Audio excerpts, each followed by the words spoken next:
if Boostie had a personality, what would it be? What kind of dude would he be? Cool ass. He'd be pretty chill. Cool ass Yeah. dude. I think like.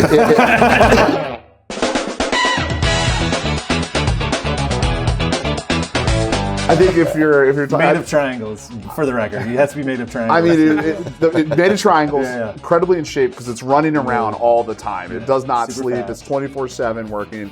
But like the way it kind of interacts with you, both the candidate and I'd say the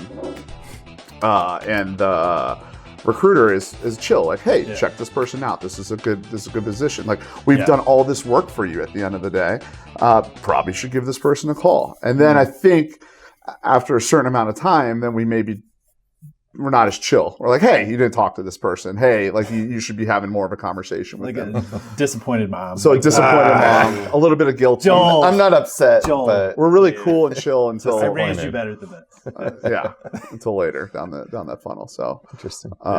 definitely in shape. Definitely out there running a lot. Yeah, riding bikes probably. I think so. I was going to say skateboarding, but I mean that's just maybe the younger version of that person. That's right. Sure. That's right. Here, fish with skateboards. This is bikes now. Okay. All right. Mountain bikes, like more the exercise. Any bikes, really. Okay. Yeah, would probably be in that realm All right. for sure. So let's change it up.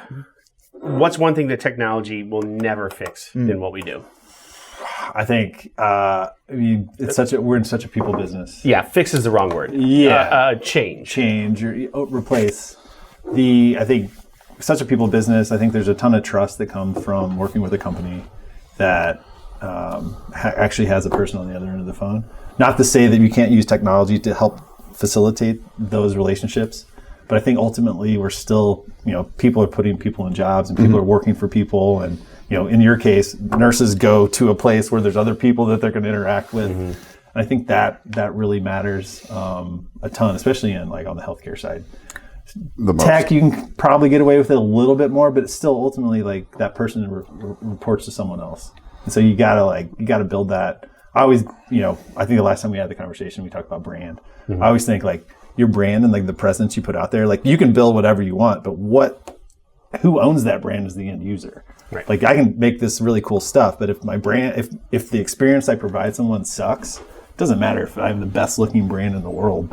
So really it comes down to that. That's my perspective. You're never going to lose the person, right? Yeah. At the end of the day. And I think we as people that deliver technology, we need to consistently build our technology to do that. But what I would actually say, from my perspective, let's look at the recruiter.